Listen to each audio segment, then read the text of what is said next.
menyangka bahwa itu semua dapat mengekalkan kebahagiaan, dapat menunjang kehidupan yang langgeng.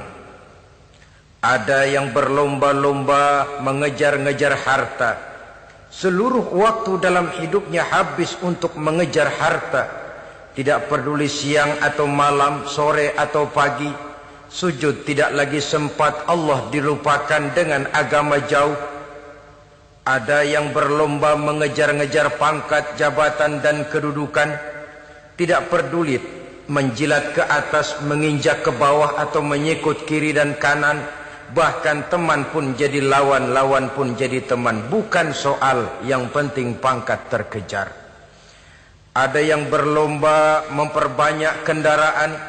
Sejak dari jet pribadi, pesawat, kapal pesiar, sampai kepada mobil-mobil mutakhir. Ada yang berlomba memperbagus rumahnya. Ada yang berlomba memperbanyak istri dan anak-anaknya. Seluruhnya tenggelam di dalam perlombaan yang menurut ukuran mereka akan mendatangkan prestise, kemegahan dan kebanggaan. Allah Subhanahu wa ta'ala menegur, memberikan peringatan dalam surah yang pendek, yaitu surah At-Takatsur. Alhaakumut takatsur hatta zurtumul maqabir kalla sawfa ta'lamun. Alhaakum ay syagalakum an ta'ati rabbikum. Kamu telah lalai daripada taat kepada Tuhanmu, dan yang menyebabkan kamu lalai itu tidak lain at-takatsur. At-takatsur artinya at-tabahi bi kathrati mata'id dunya. Bermegah-megah dengan memperbanyak kesenangan hidup duniawi. Dengan kata lain, berlomba-lomba mengejar kemegahan duniawi telah menyebabkan kamu lalai daripada mengingat, daripada taat kepada Allah Subhanahu wa ta'ala. Apabila orang cenderung materialistis, seluruh kegiatan hidup dikerahkan untuk berlomba memperbanyak materi. Apa namanya harta benda, apa namanya rumah, apa namanya pangkat dan jabatan. Maka dikala itu seseorang akan sangat mudah lalai daripada taat kepada Allah Subhanahu wa ta'ala. Hilanglah kesadaran bahwa sesungguhnya apapun yang kita miliki dalam kehidupan dunia ini tidak lain hanya barang titipan sementara. Kita cari, kita kejar, tapi setelah kita dapatkan, jangan dia dijadikan tujuan. Jadikanlah dia sebagai alat. Apabila harta benda duniawi sudah dijadikan sebagai tujuan daripada kehidupan, maka sesungguhnya kita sudah terseret dalam satu siklus, satu lingkaran setan yang tidak akan pernah berujung. Sebab manusia dalam berhadapan dengan materi duniawi tidak akan pernah mengenal kata cukup, tidak akan pernah mengenal kata puas, dan tidak akan pernah bertemu dengan titik. Selalu koma, selalu kurang, selalu.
Saudara-saudara kaum muslimin rahimakumullah. Oleh sebab itu agama memberikan kesadaran seluruh yang kita miliki, yang dititipi oleh Allah dalam kehidupan ini berupa materi keduniaan, hakikatnya adalah alat dan bukan sebagai tujuan. Apabila alat sudah kita jadikan tujuan, kita akan terjebak ke dalam satu perlombaan yang justru akan mencelakakan kita sendiri. Inilah yang saya maksud dengan sirkuit celaka. Perlombaan yang hanya membuat kita jerih, payah, keringat bercucuran, tenaga terkuras, tapi tidak akan pernah sampai ke garis finish. Karena memang tidak ada garis finishnya. Betapapun jauhnya satu perlombaan, dia mesti punya garis finish. Tapi kalau sudah at-takatsur, berlomba bermegah-megah diri, maka barangkali tidak akan pernah ada garis finishnya. Kita akan terseret dalam lingkaran setan, berputar di seputar itu tanpa tahu kapan berhenti dan di mana titiknya. Agamalah yang memberikan kesadaran. Alhaakumut takatsur. Bermegah-megahan telah membuat kamu lalai daripada taat kepada Allah Tuhanmu. Semua sadar bahwa kita diciptakan tidak lain adalah untuk mengabdi kepada Allah. Nilai pengabdian ini sering lentur, nilai pengabdian ini sering luntur, manakala kita sudah berlomba-lomba bermegah-megah dengan materi kehidupan dunia. Islam jelas tidak menganjurkan penganutnya jadi orang miskin. Bahkan Imam Ali karramallahu wajhah pernah mengatakan, kemiskinan bisa menyebabkan kekufuran. Ayat yang pertama turun juga kita tahu, Iqra, baca olehmu. Kan seolah-olah Quran cuma tidak langsung saja bilang, hai orang Islam, kamu jangan jadi bodoh. Kebodohan menimbulkan kemiskinan, kemiskinan mendekatkan kita kepada kekufuran. Jadi miskin sama kufur tetangga. Artinya dalam kondisi miskin, kemudi hati itu mudah terombang-ambing. Oleh sebab itu sering kemiskinan umat Islam ini dimanfaatkan oleh orang-orang lain untuk menyebarkan agamanya. Padahal agama adalah soal keyakinan yang tidak mungkin ditunjang dengan supermi, ditunjang dengan beras, pakaian, obat-obatan, beasiswa. Agama adalah soal keyakinan. Keyakinan adalah soal kebenaran, dan kebenaran itu adalah milik bersama. Tujuan diciptakannya manusia tidak lain adalah untuk melaksanakan ibadah. Kalau orang tenggelam dalam perlombaan memperbanyak harta, mempertinggi kedudukan, memperindah segala macam yang sifatnya duniawi, biasanya itu akan membuat dia lalai dari taatnya kepada Allah Azza wa Jalla. Kadang bukan hanya lalai daripada taat, juga sering terjebak kepada maksiat. Karena kalau pola pandang dan tolok ukur sudah benda duniawi semata-mata, sangat tidak mustahil orang lalu terjebak ke dalam prinsip menghalalkan segala cara. Asal sudah tujuan tercapai, cara apapun halal. Akhirat nomor 18. Nah, bukankah memang barangkali kita sejak kecil sudah dilatih untuk materialistis? Umpamanya kita hanya sering dilatih untuk takut kepada yang konkret-konkret saja, takut kepada yang nyata-nyata saja. Seorang ibu kalau menakuti anaknya, aduh nak, kenapa ini kau kerjakan? Kalau bapakmu tahu, waduh, habis kamu. Ya, kita lihat, kalau bapakmu tahu, kalau polisi tahu, kalau hansip tahu, kalau satpam tahu. Tapi jarang seorang ibu menanamkan kepada anak, nak, kenapa ini yang kau lakukan, nak? Bukankah kau tahu Allah lihat, Allah tahu, Allah dengar, Allah, nak? Diajarkan takut kepada yang gaib. Karena kalau takut dia kepada polisi, dia pasti bisa cari tempat lain dong yang polisi kagak lihat. Kalau takut dia kepada satpam, minggir dong ke tempat yang kira-kira satpam nggak lihat. Tapi kalau sudah takut itu terpulang kepada Allah, kepada yang gaib, tidak sejengkal tanah pun yang terhalang dari pengetahuan Allah. Tapi itulah salahnya kita. Sejak kecil anak-anak sudah kita latih untuk takut hanya kepada yang konkret-konkret saja. Akibatnya sampai dia besar melembaga dalam kehidupannya. Dia nyolong, kata temannya, kamu nyolong ya? Iya. Kok nyolong sih? Emang? Kenapa nyolong? Biarin.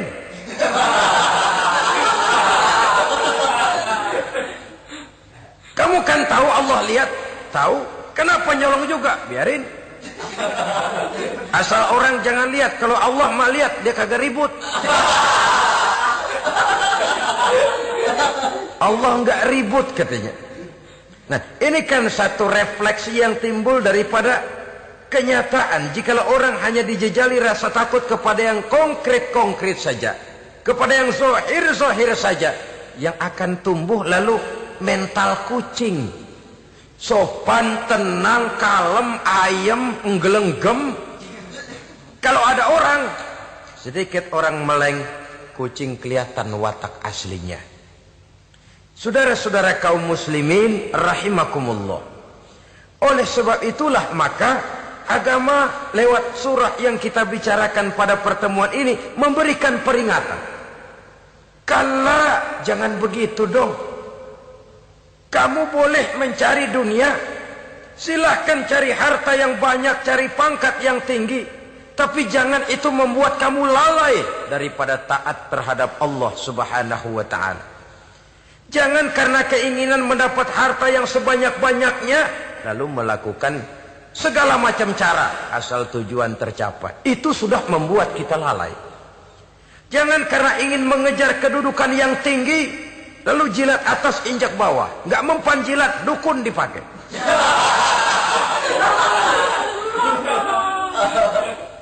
Itu kan sudah membuat kita lalai. Nanti kalau berhasil, wah dukun kita paten. Tapi kalau gagal, dukun sialan kagak mampu. Hilanglah Allah dalam kehidupan kita. Makin materialis, dan perlombaan ini membawa kita kepada kecelakaan. Kala, sekali-kali jangan begitu.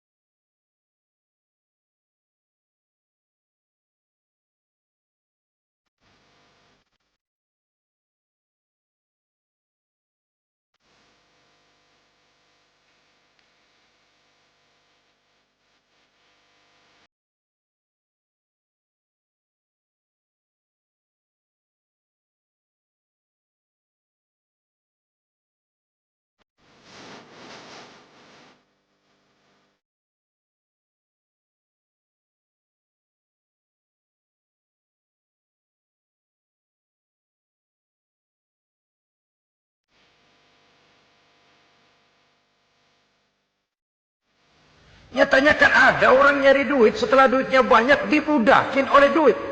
Dia sendiri tidak bisa merasakan kesenangan daripada duitnya, konon lagi orang lain. Mau ke pasar ngitung 16 kali. Naik bajai 1000. 1000 itu kalau ratusan semua 1000 lembar. Hitung-hitung, mendingan jalan kaki. Jalan kaki, tengah hari bolong, panas, kan dibudakkan oleh uang. Cari karier, kejar pangkat, kejar kedudukan. Setelah ditemukan itu, jadikan dia sebagai alat, jangan dijadikan tujuan. Pangkat kau milikku, karena kau milikku kau harus jadi budakku, jangan aku yang jadi budak kau pangkat. Suatu saat dia harus lepas dari kita, jiwa ini lapang. Kenapa? Dahulu pun ketika lahir ke dunia tidak ada pangkat yang kita sandang. Dahulu pun ketika lahir ke dunia tidak ada harta yang kita bawa. Jadi harta itu, pangkat itu, kedudukan itu ada dalam hati, tapi tidak berurat dan berakar. Kalau dia berurat dan berakar dalam hati, berat misah sama harta itu. Berat. Sekedar ngasih fakir miskin cepet juga berhitungnya 17 lembar.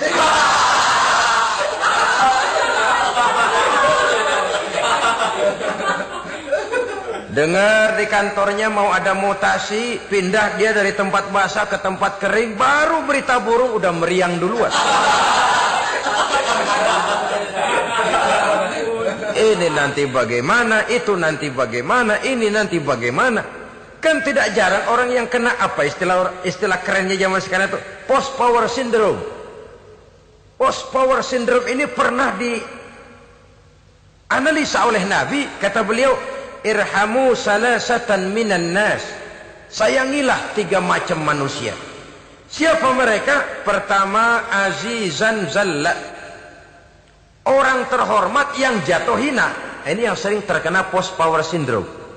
Biasa kemana-mana dikawal, dihormati, datang ke tempat ini protokol siap, ini serba diatur semua, serba beres. Begitu jabatan selesai atau pensiun, habis orang gak indah-indah. Dia lihat orang diemin aja, orang diemin dan orang tonton. Ini kalau nggak kuat mentalnya, itu kena post power syndrome. Akibatnya ya bisa jantungan, bisa leper, bisa darah tinggi. Ya penyakit-penyakit yang zaman dulu kita nggak kenal. Ini kan makin banyak dokter, makin maju ilmu kedokteran, makin aneh penyakit.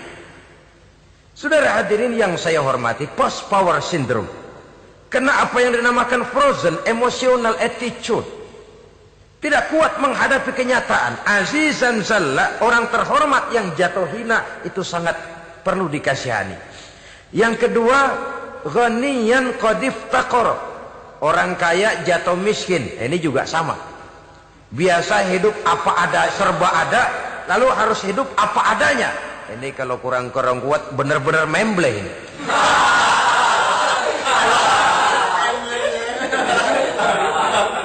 Kalau tidak kuat mentalnya, biasa hidup serba enak, serba nikmat, cuma kerjanya neken cek, main apa itu kredit card, macam-macam fasilitas dipunyai. Tahu-tahu jatuh bangkrut, jatuh miskin. Kalau tidak fondasi agamanya kuat, bisa gantung diri, bisa bunuh diri, bisa frustasi, bisa terkena psikosomatik, tekanan jiwa mempengaruhi faktor biologis. Timbullah tekanan, terjadilah penyakit aneh-aneh. Al-ghaniyan qad iftaqara, orang kaya jatuh miskin, itu perlu dikasihani. Yang ketiga, wa faqihan yal'abu bihil juhal, ahli fikih tapi dipermainkan oleh orang-orang bodoh. Hanya kebetulan orang bodoh itu punya kekuasaan. Hukum bisa dipesan.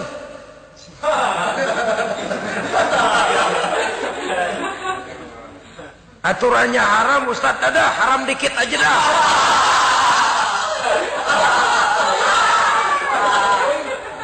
Sibuklah tuan fakih ini, ahli fikih ini mencari dalil kebet sana kebet sini supaya yang tadinya haram benar bisa jadi haram sedikit.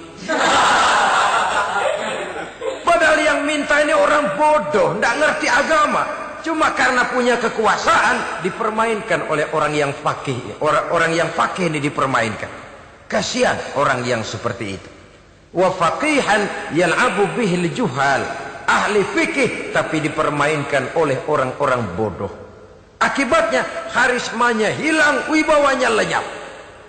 Dia menyangka bahwa dengan mengharam-haram sedikit-sedikit itu dia bisa mendapat keuntungan yang berganda-ganda, padahal akibatnya itu hanya akan membawa kecelakaan saja.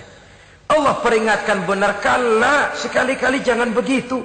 Cari uang yang banyak silahkan, ngejar kedudukan yang bagus boleh, bikin rumah yang hebat silahkan, ada kendaraan bagus silahkan, tapi jangan sampai kamu terjebak kepada sirkuit celakai, perlombaan yang tidak ada garis finishnya. Sering dicontohkan orang menghayal, melamun. Kamu kenapa nggak mau ibadah? Lah bagaimana mau sembahyang, saya di Jakarta masih ngontrak.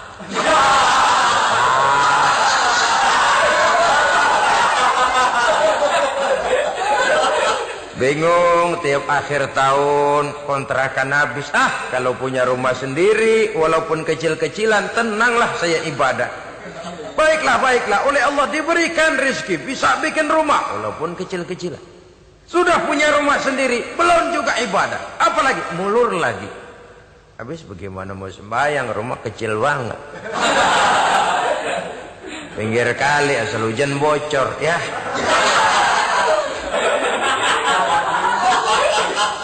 Kalau bisa punya rumah permanen, rajin dah ibadah dah. Iyalah, diberikan rezeki, bisa bikin rumah besar. kamarnya banyak, halamannya luas. Kendaraan belum ada, perabotan belum lengkap. Sudah ada kendaraan, belum kayak orang-orang. Sudah kayak orang-orang, masih sama dong, kudu di atas. Kapanlah selesainya? Kala, sekali-kali jangan begitu. Jangan kamu mengumpulkan harta bermegah-megah membuat kamu lalai dari taat kepada Tuhanmu. Engkau tinggalkan rukuk dan sujud, engkau jauh dari masjid, engkau kering dari kehidupan beragama. Sebab itulah maka pembangunan fisik material tidak bisa dipisahkan dengan pembangunan mental spiritual.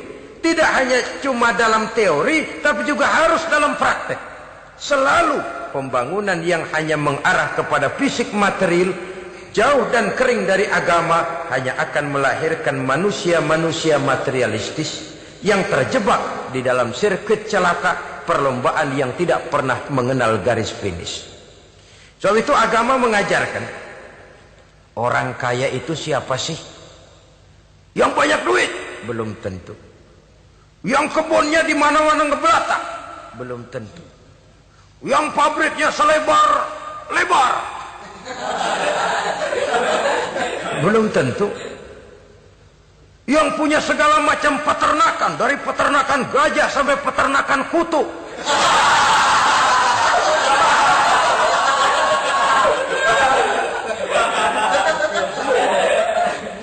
Belum tentu.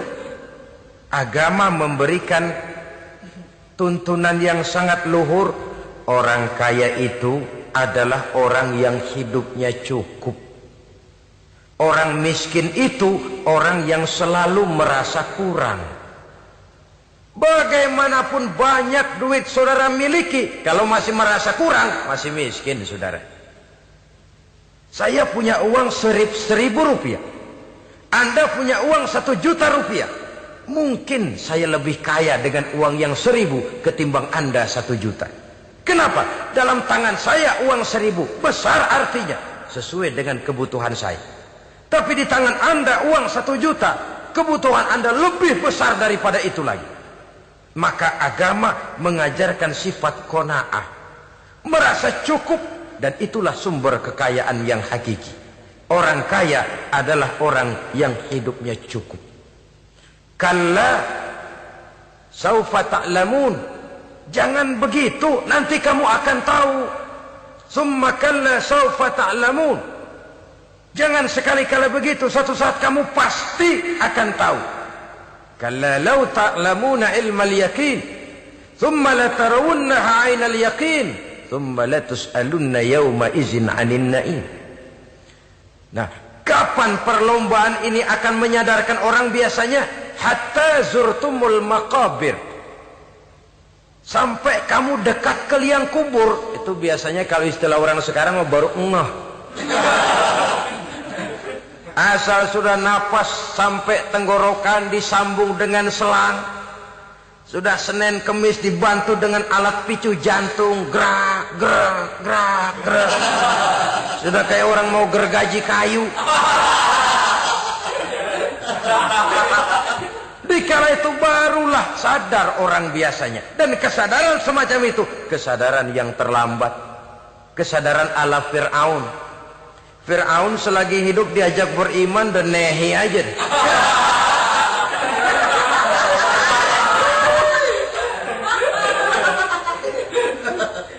Tapi ketika dia tenggelam di lautan merah bersama seluruh tentaranya, dikala napas hampir terputus, keluar ucapannya, amantu bi Rabbi Musa wa Harun. Aduh, kalau begini mah saya juga percaya kepada Tuhannya Musa dan Harun. Saya beriman kepada Allah. Lagi timbul tenggelam mau sekarat baru beriman. Hatta zurtumul maqabir, kamu telah lalai dari sebab bermegah-megah sampai kamu masuk ke liang kubur, dekat ke liang kubur. Kalimat zurtum di sini menjelaskan bahwa kubur itu tidak selamanya. Zurtum itu dari kalimat zaro ya zuru, berziarah. Orang berziarah kan sebentar. Ke kubur itu sama dengan berziarah kita di situ. Sebentar, tidak akan selamanya, tidak akan kekal dalam kubur. bahwa kubur itu cuma satu halte dari sekian halte yang harus kita jalani. Hatta zurtumul maqabir ay mutum wa dufintum fil kubur, sampai kamu mati dikubumikan dalam kubur, barulah kamu sadar bahwa perlombaan itu hanya sia-sia, bahwa perlombaan itu tidak akan pernah mengenal garis finish, bahwa perlombaan itu akan membuat kamu celaka. Begitulah umumnya kebanyakan orang yang terjebak ke dalam paham materialis, baru menyadari kesalahan langkahnya pada saat napas sudah sampai di tenggorokan. Ternyata uangnya yang miliaran rupiah tidak sanggup menyambung nafasnya. Ternyata kendaraan yang serba mewah berkilat tidak sanggup meneruskan kehidupannya. Ternyata pangkat jabatannya yang tinggi yang membuat dia menyebabkan temannya jadi lawan, lawannya jadi teman, tidak akan sanggup menghentikan sang malaikat maut. Kalau keadaan sudah begitu, baru sadarlah kita terlambat. Karena saat seperti itu akan dihadapi oleh setiap orang. Kala, jangan begitu. Sadarlah kamu bahwa kalau sudah dekat ke liang kubur kamu baru insaf, itu terlambat. Sebelum nafas sampai di tenggorokan, pintu taubat masih selalu terbuka. Tapi manakala nafas sudah sampai di tenggorokan, tertutuplah pintu taubat untuk orang yang bersangkutan. Oleh sebab itu, perlombaan dengan bermegah-megah terhadap materi duniawi, tolok ukur dan pandangan hidup yang terbatas kepada wujud benda semata-mata, memang sering menyebabkan orang lalai, sering menyebabkan orang lupa diri, tidak sadar tentang hakikat yang terpenting dari kehidupan ini, yaitu tentang dari mana dia datang, di mana dia sekarang, dan kemana dia akan pulang. Sungguh, ilmu pengetahuan tidak akan pernah mampu menjawab persoalan ini. Sungguh, filsafat juga tidak berdaya menghadapi pertanyaan seperti ini. Hanya agama yang mampu memberikan kepastian batin tentang hakikat dari mana kita datang, di mana kita sekarang, dan kemana kita akan pulang. Makin kita renungi pertanyaan ini, makin kita menemukan diri sendiri. Dan makin kita menemukan mengenal diri sendiri, kita akan semakin mengenal Allah Subhanahu wa ta'ala. Semakin kita mengenal Allah, maka akan semakin terpanggil kita untuk dekat dengannya, mentaati segala perintahnya, dan berupaya menjauhi segala yang dilarangnya. Dengan demikian selamatlah kita dari satu perlombaan yang hanya akan menyeret kita kepada menghalalkan segala cara, jauh dari agama, jauh dari Allah, bahkan jauh dari sesama manusia. Karena umumnya perlombaan seperti ini akan cenderung melahirkan manusia yang egois. Muslimin rahimakumullah. Lebih jauh, mari kita mengikuti peringatan Allah dalam surah Al-Munafiqun ayat 9. Di sini Allah Subhanahu wa ta'ala mengingatkan, A'udzu billahi minasy syaithanir rajim. Ya ayyuhalladzina amanu la tulhikum amwalukum wala auladukum an dzikrillah wa may yaf'al dzalika fa ulaika humul khasirun. Hai orang-orang yang beriman, jangan sampai hartamu dan anak-anakmu melalaikan kamu daripada mengingat Allah. Wa may yaf'al dzalik, barang siapa yang melakukan hal seperti itu, fa ulaika humul khasirun, maka merekalah sesungguhnya orang-orang yang merugi. Rugi dunia, rugi akhirat. Disebutkan di sini dua hal yang sering menyebabkan kita jadi lalai. Amwal dan aulad. Harta dan anak-anak. Materi dan keluarga. Perlombaan di dalam mengumpulkan materi sering menyebabkan kita menjadi lalai. Begitu juga amanah berupa anak ini sering kita lalaikan atau sering membuat juga kita menjadi lalai. Kita lalaikan dalam arti bahwa keduanya, baik harta baik anak, merupakan amanah dari Allah. Setiap orang tua akan dimintakan pertanggungan jawab. Apabila kita lalaikan amanah ini, maka resikonya akan kembali juga kepada kita. Tapi satu hal yang jelas dalam ayat 9 surah Al-Munafikun ini, bahwa perlombaan memperbanyak harta dan anak-anak yang masuk dalam kelompok at-takatsur itu tadi akan menyebabkan orang khasiru, termasuk ke dalam kelompok orang-orang yang rugi. Perlombaan yang hanya akan membawa kerugian semata-mata. Kemudian di dalam satu hadis Rasulullah sallallahu alaihi wasallam memberikan peringatan. Beliau bersabda, "Iza azzamat ummati dinaran wa dirhaman, nuzi'at minha haibatul Islam, wa iza tasabat ummati saqatat min ainillah, wa iza turikatil amru bil ma'rufi wan nahyu 'anil munkari, hurimat 'alaihim barakatul wahyi." Ada tiga hal yang kalau kita kerjakan akan menimbulkan tiga macam akibat di dalam hadis ini.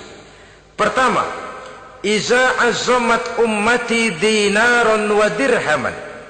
Apabila umatku sudah mengagung-agungkan dinar dan dirham. Artinya kalau umatku sudah jatuh menjadi umat yang materialistis. Segalanya diukur dari dinar dan dirham. Dinar dan dirham ini kalau bahasa Inggrisnya dokat.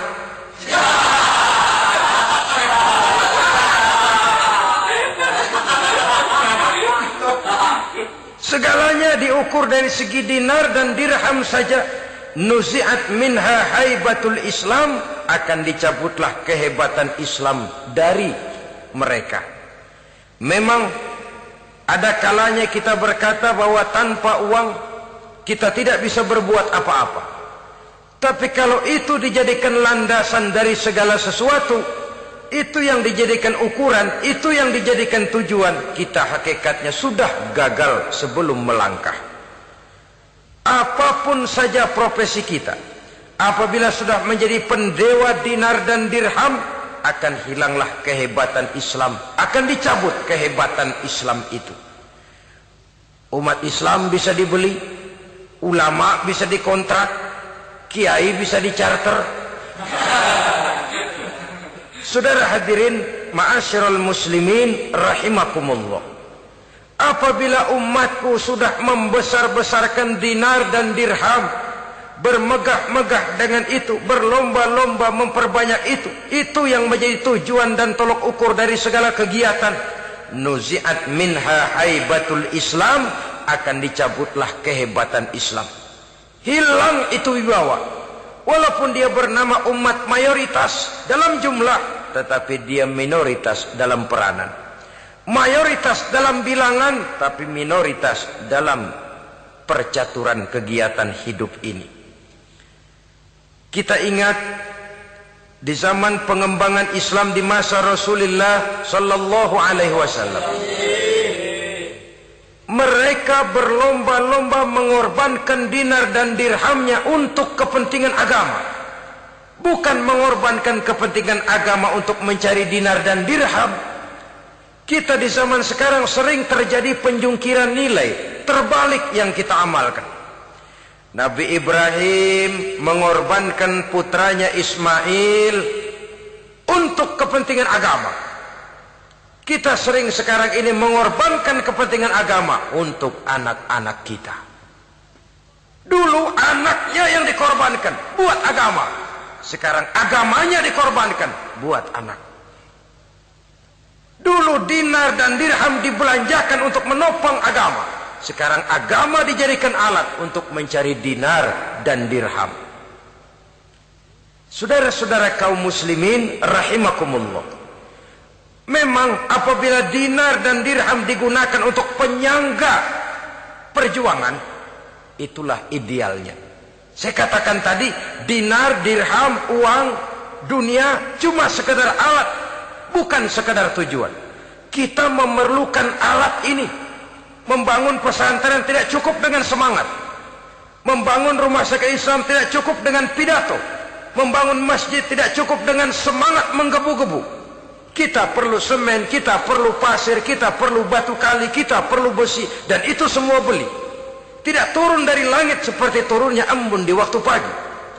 Tidak mungkin rumah sakit Islam muncul ke permukaan hanya dengan sim salabim abracadabra.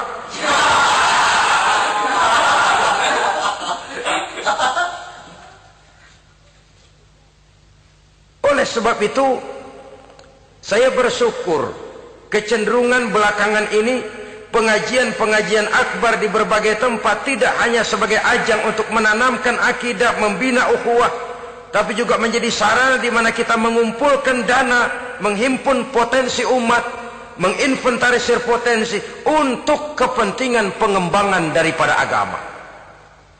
Meskipun ada satu dua orang yang salah paham tentang ini, sampai kemudian saya mendapat satu merek yang cukup tidak enak untuk didengar, mengkomersilkan pengajian katanya. Karena memang ada pengajian yang menggunakan sistem karcis, sebenarnya juga tidak etis. Undangan berikut infak, yang seluruh hasilnya digunakan buat kepentingan agama. Apakah itu rumah sakit, apakah itu madrasah, apakah itu masjid, dan 1 sen pun saya tidak menuntut bagian dari itu. Saya malah berprinsip sepanjang saya masih laku untuk dijual dan itu memang buat kepentingan agama, persilahkan jual saja. Asal buat masjid, pesantren, madrasah, rumah sakit Islam, kegiatan syiar dan dakwah, silakan. Tapi kalau sudah dijual buat kepentingan pribadi, memperkaya diri sendiri, tentunya dunia akhirat sulit untuk ridho kepada tingkah laku yang semacam itu. Kita memerlukan dana. Umat di daerah membangun memerlukan dana. Dan dana itu tidak hanya datang begitu saja. Kita bersyukur bahwa untuk menghadiri pengajian sekarang ini orang mau mengeluarkan uang, mau memberikan infak dengan ikhlas, tidak dengan keterpaksaan. Kenapa tidak?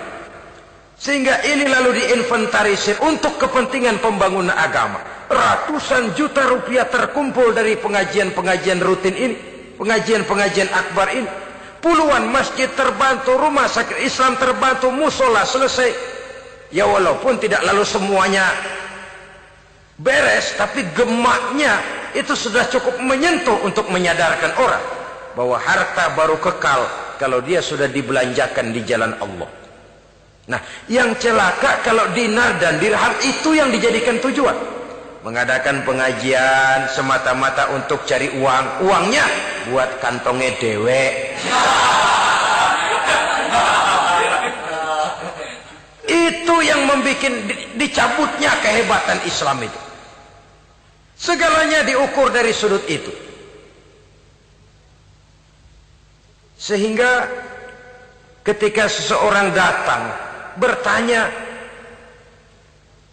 tentang hal-hal yang berkaitan dengan ini, maka hal semacam ini sesungguhnya satu nikmat yang perlu kita syukuri sepanjang menginventarisir potensi umat benar-benar digunakan buat kepentingan daripada agama kita.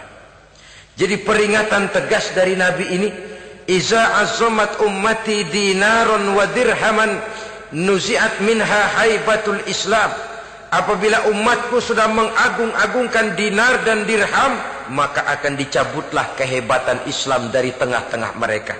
Remeh saja orang memandang kita, enteng saja orang memandang kita.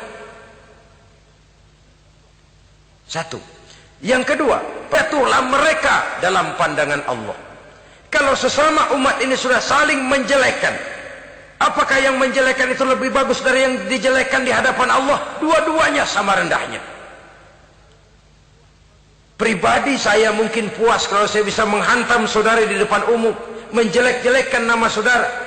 Tapi lebih baikkah saya dalam pandangan Allah? Sama rendahnya dengan orang yang saya jelekkan. Itu pun kalau yang dijelekan benar-benar jelek. Kalau cuma sekedar fitnah, wah lebih celaka lagi nasib si orang itu tadi. Ini artinya menyadarkan kita bahwa umat ini sudah diikat dengan akidah. Beraneka ragam kita, tapi harus ada kebersamaan. Berbeda kita, tapi harus satu. Sebagai satu ummatan wahidah, satu umat yang satu. Oleh sebab itu, persamaannya lah yang harus kita angkat ke permukaan, bukan perbedaannya yang kita perbesar. Sudah datang waktunya umat Islam bangun dari tidurnya. Jangan lagi dibuai oleh irama mayoritas. Sudah lewat masanya kita bertengkar karena persoalan-persoalan kecil yang tidak prinsip. Sudah datang waktunya umat Islam bersatu, menyusun saf yang lebih lurus, oleh karena ia dihadapkan kepada tantangan-tantangan yang tidak semakin ringan. Kalau kita bertengkar dengan kita, kalau kita saling mencaci sesama kita, bukankah Yahudi tepuk tangan? Bukankah Nasrani menari-nari? Bukankah pihak ketiga akan menangguk di air keruh? Dan kerugian akan terpulang kepada kita semua. Tapi inilah realita, bahwa yang kita hadapi ini sesungguhnya musuh kita di luar kita, bukan di dalam kita. Apakah itu kemiskinan, kebodohan, maksiat, munkarat, ketidakadilan, kezaliman, kesewenang-wenangan, dan lain sebagainya. Yang musuh jadikan musuh, yang teman mari kita rangkul. Jangan terbalik, teman dimusuhi, musuh malah dirangkul. Maka berpesta poralah musuh-musuh Islam ini. Saudara-saudara kaum muslimin rahimakumullah, Nabi memperingatkan dengan tegas, wa iza tasabat ummati saqatat min ainillah.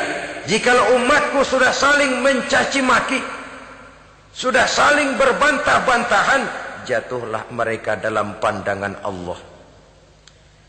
Satu ayat menjelaskan, jangan sebagian kamu meremehkan, yaskhar, mengecilkan, menganggap enteng orang lain.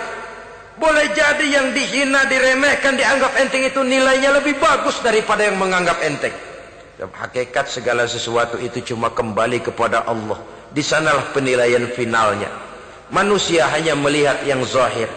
Makin banyak harapan hidup ini kita gantungkan kepada manusia, makin banyak kita harus bersiap untuk kecewa. Saudara-saudara kaum muslimin rahimakumullah. Kemudian yang ketiga peringatan dari baginda Nabi, wa iza turikatil amru bil ma'rufi wan nahyu 'anil munkari hurimat 'alaihim barakatul wahyi. Apabila amar ma'ruf dan nahi munkar telah ditinggalkan, maka akan hilanglah keberkahan wahyu, akan hilanglah keberkahan Quran, akan sirnalah keberkahan agama. Amar ma'ruf dan nahi munkar ditinggalkan, artinya di tengah masyarakat sudah tidak ada lagi yang menyerukan ini baik, ini tidak baik, ini halal, itu haram. Mari kita sholat, mari makmurkan taklim, santuni yatim piatu, makmurkan masjid. Seruan ke arah itu tidak lagi terdengar. Sementara tinggalkan judi, tinggalkan minuman keras, jauhi zina, seruan semacam itu pun tidak lagi terdengar. Maka hilanglah keberkahan wahyu itu. Karena amar ma'ruf dan nahi munkar merupakan bagian daripada ajaran agama kita. Menjadi sponsor dari segala macam kebajikan dan menjadi penghalang daripada segala macam kemunkaran sesuai dengan batas kemampuan yang kita miliki masing-masing. Nah, saya kembali kepada persoalan pokok di awal pembicaraan tadi. Bagaimana jalan keluarnya? Jalan keluarnya tidak lain adalah upaya. Bagaimana kegiatan yang sifatnya fisik material ini diimbangi dengan kegiatan yang bersifat mental spiritual.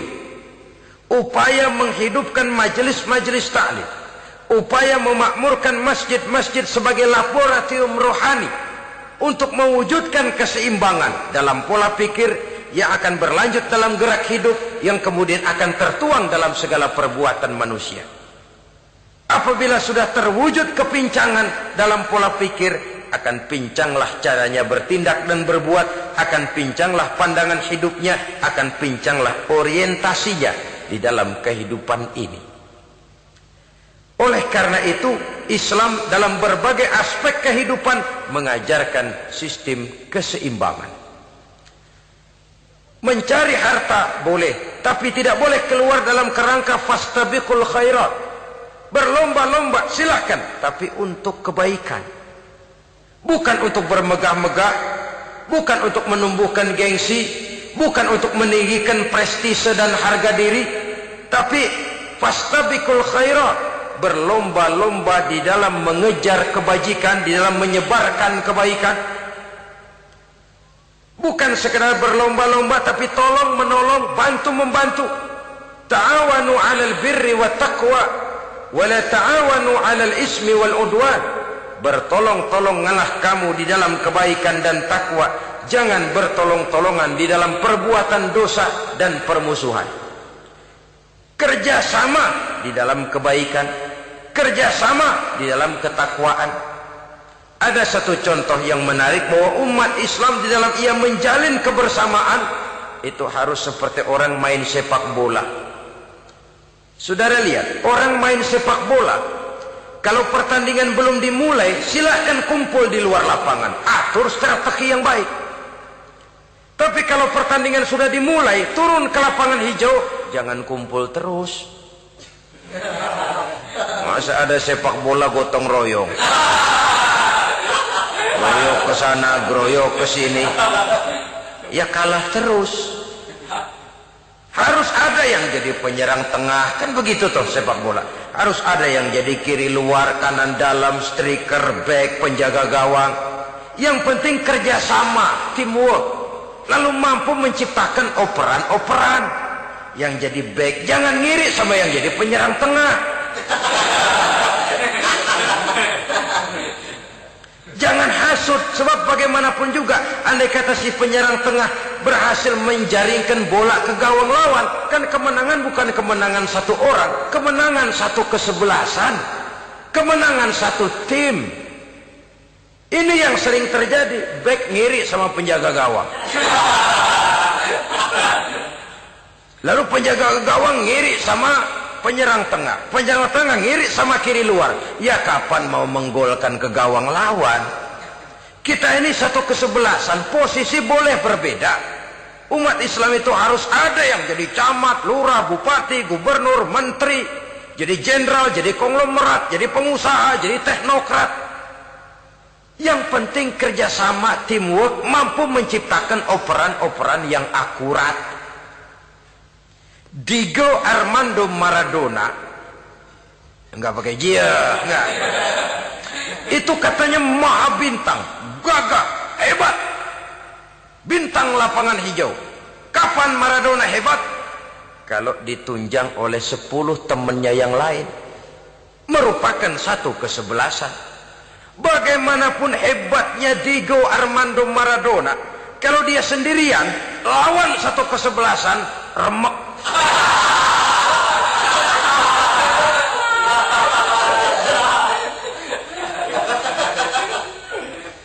Dia hebat, dia jenius, dia maha bintang karena dapat operan dari teman-temannya.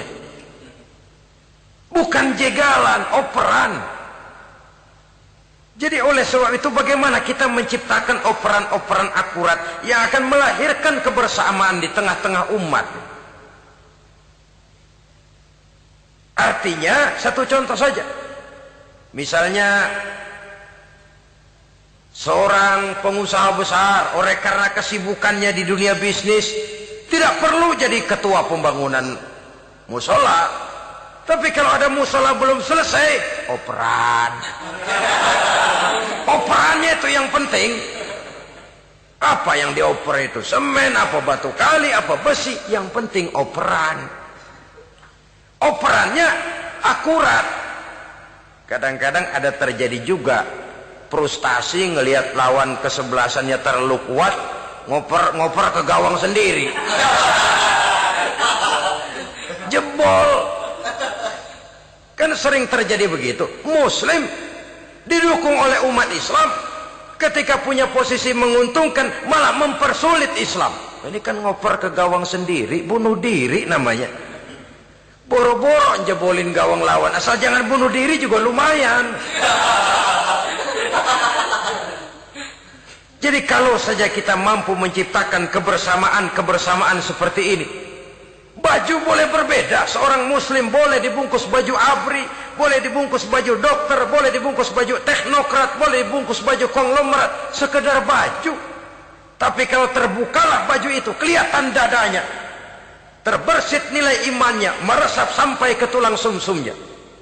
Dan pada saat Islam dikuti-kuti, akan timbul kecintaannya, akan timbul, saya Muslim dan saya bangga dengan Islam saya.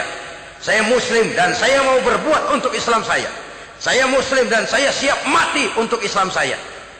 Dengan baju apapun dia terbungkus, kalau roh, jiwa dan semangat semacam ini tertanam, saya yakin kita umat Islam akan mampu berbuat lebih banyak dengan mewujudkan operan-operan akurat yang sangat diharapkan oleh umat itu tadi.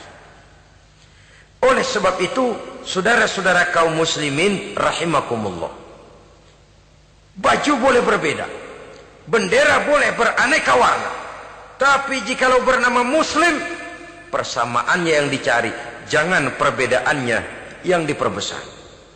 Nilai persaudaraan yang diikat dengan akidah semacam inilah yang banyak dicari orang, yang banyak menyebabkan orang masuk Islam. Di mana masjid kelihatan benar sebagai simbol kehidupan demokrasi dalam menciptakan ukhuwah, wawasan ukhuwah ini. Masjid simbol demokrasi. Siapapun masuk masjid buka sepatu, demokrasi. Siapapun orangnya, tidak peduli merek apapun sepatunya. Apa itu keluaran Cibaduyut Bandung? Apa itu modelnya Belli Beltoni Itali? Tidak soal, masuk masjid buka. Jumatan, kopral datang lebih dulu depan, pral. Jenderal datang belakangan, belakang saja, pral. Tidak ada fasilitas khusus dalam masjid, karena di rumah Allah semua manusia sama. Si jenderal jangan lagi merasa jenderalnya, si pengusaha jangan lagi menonjolkan kebosannya. Masjid adalah simbol demokrasi daripada kehidupan umat. Sebab itu jangan terjebak kepada sektoral di dalam kita berbicara tentang ukhuwah ini. Kita boleh terbungkus dengan baju apapun, tapi kalau di balik baju itu tidak lain jiwa Islam yang mau berkorban, mau mengeluarkan harta, bahkan siap mati untuk Islamnya, maka kebersamaan itu akan mudah kita wujudkan. Tapi sepanjang kita berpecah belah, sepanjang kita centang perenang, maka tidak akan banyak yang bisa kita lakukan. Satu-satunya perlombaan yang bukan hanya dibolehkan tapi bahkan sangat dianjurkan oleh agama, yaitu fastabiqul khairat, berlomba-lombalah di dalam kebaikan, berlomba-lomba di dalam memakmurkan masjid, berlomba-lomba di dalam menghidupkan majelis-majelis ta'lim, berlomba di dalam menegakkan yang ma'ruf dan menghancurkan yang munkar, berlomba di dalam menyantuni yatim piatu. Tapi prakteknya kan kadang-kadang terbalik. Kalau sudah kumpul, yang diakur-akurin, udah nambah kebun belum?